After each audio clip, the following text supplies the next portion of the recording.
Now live from the KAKE studios, this is KAKE News at 10. More details are emerging from the NTSB. Another black box found and a timeline for crews to go back into the water for the final phase of recovery after Wednesday's crash of the plane that left Wichita for Washington. Of the 67 who died between the airplane and the Army helicopter, we meet a college student from Wichita who flew back home for a funeral. Plus, mourning the loss of a biology professor at Butler Community College, how her colleagues are handling the grief. KAKE News at 10 starts right now. Thank you for joining us here on this Friday night. We will open up with what's new from the investigation and the recovery efforts out of Washington. Now more than 48 hours since that American Eagle flight from Wichita with 64 people on board crashed with an Army helicopter on final approach to Reagan Washington National Airport. The NTSB said in a news conference late this afternoon it did recover the black box from the helicopter. We knew yesterday that investigators had the two black boxes from the airplane, but one of the two has water damage from being in the Potomac. Crews have recovered 41 bodies of the 67 who died. However, the work to recover the remaining bodies will resume tomorrow. The fuselage must get towed away first so workers can reach the other victims. The rain in Washington kept the work of recovery suspended throughout this Friday. We're going to be careful.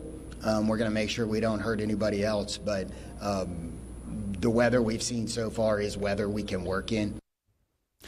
The FAA also announced it is now restricting those low-altitude helicopter routes for the time being. The route is specifically around the Potomac. The NTSB has also started interviews with air traffic control workers from that night to learn why the airplane and that Army helicopter crashed as the airplane was on final approach to Reagan National. We keep uncovering more information about the victims of Wednesday's plane crash on the flight from Wichita to Washington. It's important, though, we always remember this. It's so much more than just the number of deaths we keep hearing, more than 67. Each person had a family, loved ones, their own journey, and one that ended too soon on Wednesday night.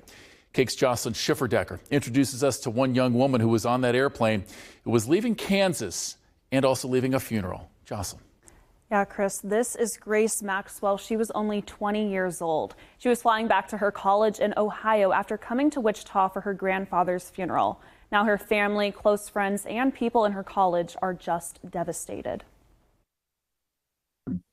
Any event that we did, she was always really the first person there. Yeah, first person to sign up, first person to show up. A vibrant woman making the most out of every moment. That's how Grace Maxwell's friends say they will remember her. They're thankful for every minute with her. It was amazing to get to spend that time with her and get to really, truly know her well and get those valuable moments with her before she was gone, you know? Grace Maxwell was one of the 64 people on American Eagle Flight 5342. Wednesday night, she took off from Wichita, her hometown, but never landed in D.C. And they said, there's no easy way to tell you this. And the second they said that, I knew, like, it had to be Grace. Grace flew home for her grandfather's funeral. She was flying back to her college in Ohio when the plane crashed. Now the campus is reeling. I think a lot of us are kind of in between of acceptance and shock. Friday morning, people at Cedarville University near Dayton, Ohio, held a service to pray for her family. Can you imagine losing a parent and 7 days later losing a child? Her friends say they also have their own plans. We're going to get together with the bros and make some food during our usual bro-sis brunch time and just share photos and memories. Though it is impossible not to notice her absence. It seems like your hall was filled with joy and laughter all the time. It's a lot quieter without her.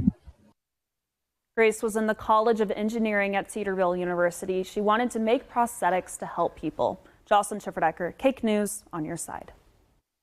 Thank you for sharing her story, and thanks to her friends from college for telling it. Another story of a person